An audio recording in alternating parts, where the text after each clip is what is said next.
What is a vulnerable narcissist? Maybe you've encountered someone who appears to be vulnerable.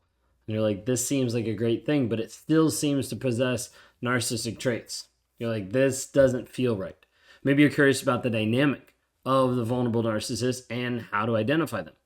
Well, we're going to step into the world of vulnerable narcissists, try to uncover some of the hidden attributes, learn some of the strategies of dealing with those types of narcissists.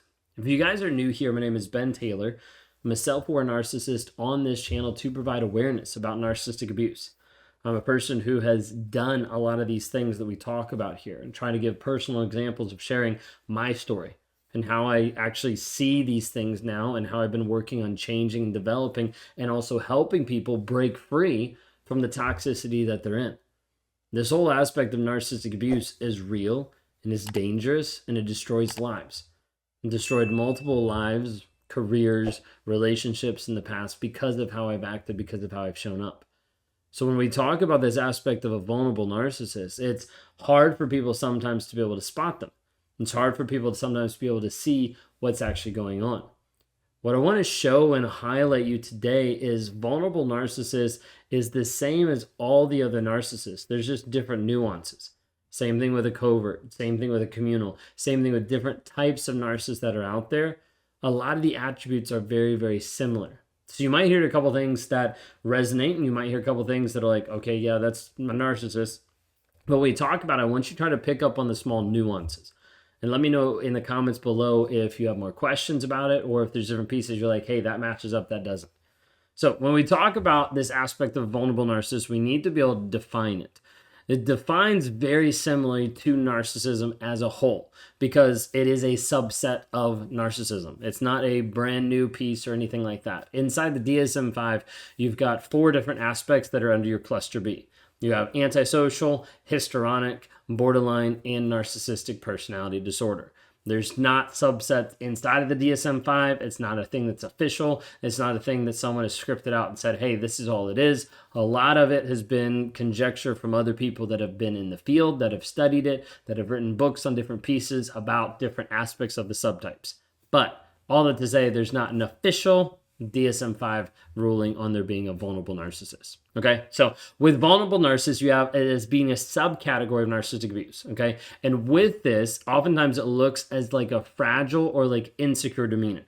Now, this could be fragile in the aspect of like ego, of like, don't hurt me, like there's a victim piece, or it could be like insecure of the not confident about who they actually are. But there's other things underneath the surface. So it's different than your grandiose or your overt narcissist. The vulnerable is going to have this sense of entitlement, but it's going to mask it. It's going to hide it a lot differently. Instead of just being like, oh, I'm entitled to you, it's going to be much more of a subtle aspect behind a piece of helplessness or oftentimes victimhood. Okay, so for a vulnerable narcissist, you're going to see more aspects of like, I'm the victim. Like, you need to help me. You need to serve me. Even in this, with entitlement, superiority, there's still a piece that's underneath the helplessness, the victimhood, or even like self-pity of like, I want this.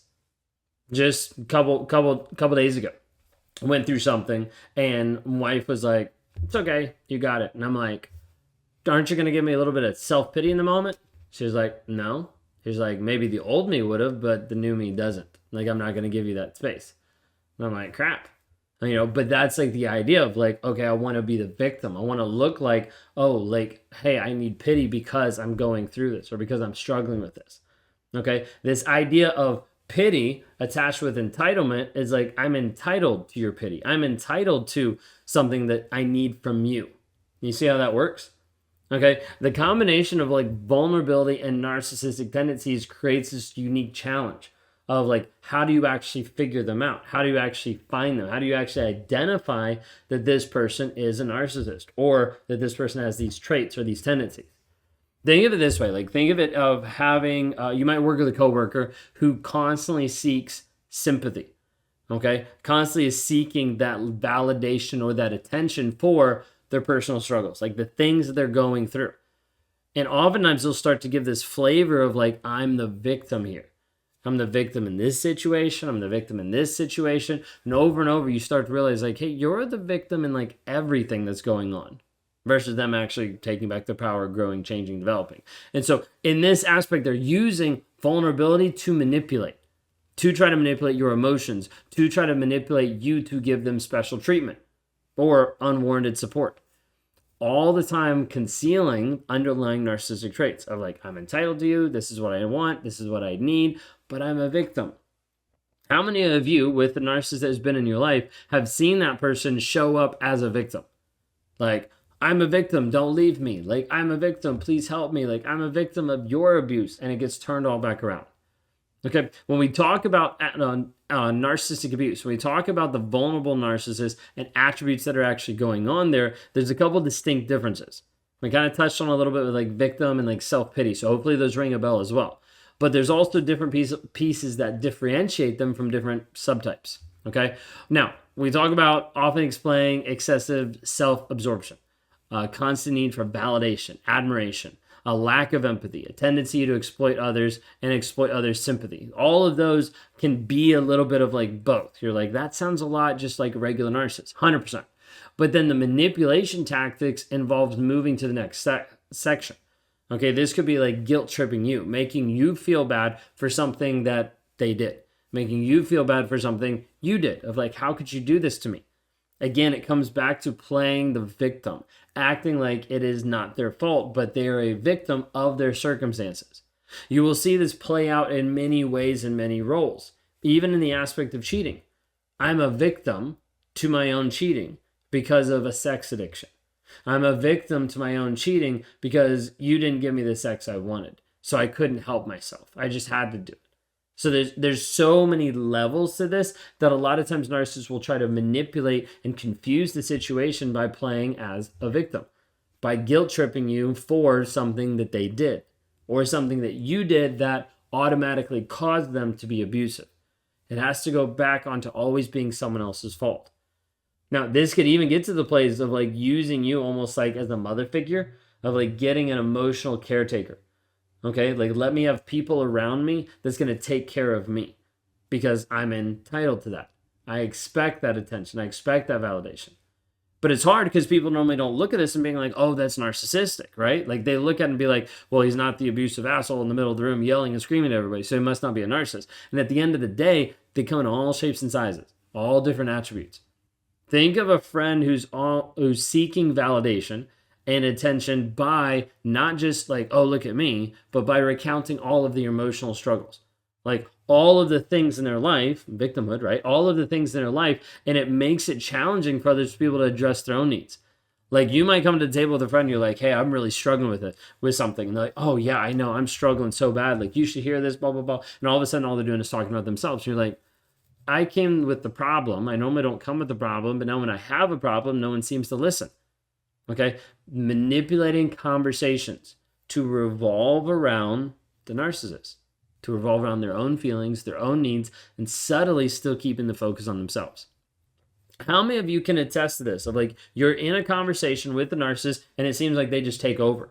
Like you come to the table being like, hey, I'm really, really insecure about this right now. And all of a sudden you find out 5 minutes later that they're insecure about that same thing. And you're like, well, you know, mine wasn't that big of a deal. Let me help you with yours. That is the manipulation piece that the narcissist loves, because then they're like, you're still paying attention. You're still giving me attention. So how do we actually identify one? Identifying a vulnerable narcissist can is really tricky a lot of times. Manipulative tactics oftentimes go unnoticed because they're just looked at as genuine vulnerability. So like, it's not a bad thing that someone's opening up. So when we're looking at this, there's a couple of key things you need to be looking at. One is the excessive need for attention. Like it's not going to be, oh, I just need attention. It's excessive. You see this constantly and you see a repeated pattern of it. Okay, a pattern of the attention and then a pattern of playing the victim. Like it's always not their fault. It's always someone else. It's always some other thing. It's always because of, it's never them. This is the avoidance of accountability. So you're looking for, do they actually hold themselves accountable? Like, are they looking, just showing up every day as a pattern of being a victim? Do they have this excessive need of looking for attention? And also on top of that, the idea of trying to exploit other people for their sympathy. Exploit your sympathy for personal gain. What can I actually do that gets me what I want?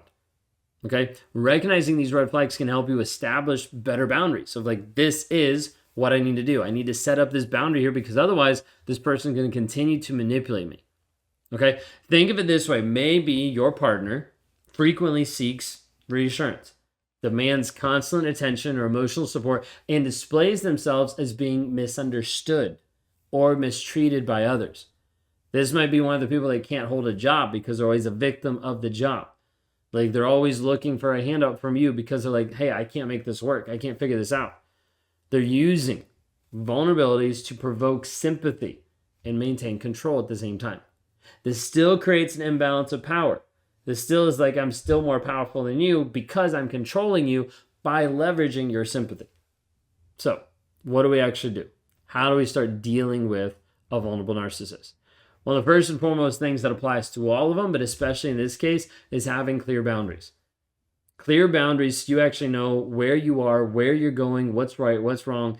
Because if you don't do this, it'll erode your sense of self. Because having a strong sense of self in this type of relationship keeps you from getting stuck in the manipulation. Because you're like, hey, you're playing as a victim, that's your choice. You can decide to be a victim or you can decide to grow. You can decide to actually own up and be accountable for this, or you can decide to stay a victim. Either way. But it doesn't change who you are. It doesn't change your growth. It doesn't change your healing. Being able to say, like, hey, like, I have to set a limit on how much support I provide. Like, that sounds mean. Like, why would you do that? Well, because otherwise a toxic person will suck you dry. Emotionally, mentally, spiritually, financially, all of the things just suck you dry. This comes where you have to stay really clear and true of your values, your needs, and practice self-care. Of actually saying, hey, I'm actually valuing myself over valuing this other person. I had this the other night when we were talking about this, talking about value between two people. Like, do you value yourself or do you value someone else? And at the end of the day, I phrased it in like a coaching call of like saying like, hey, you're not saying no to the other person because you hate them or because you don't value them. What you're doing is you're saying yes to yourself because you value you and your kids. This is the process that we need to do to help you to stay safe. If you're at the point where you feel like you're dealing with a narcissist, you're not sure what to do, you're not sure how to heal, click on the link in the bio to be able to help you move forward, or go to www.rawmotivations.com. We'd love to be able to help you move forward in your healing, in your growth, in your development. If you haven't already, hit subscribe, like, rate, or review, share it with someone because you never know who might be dealing with vulnerable narcissists. You just haven't heard about it yet.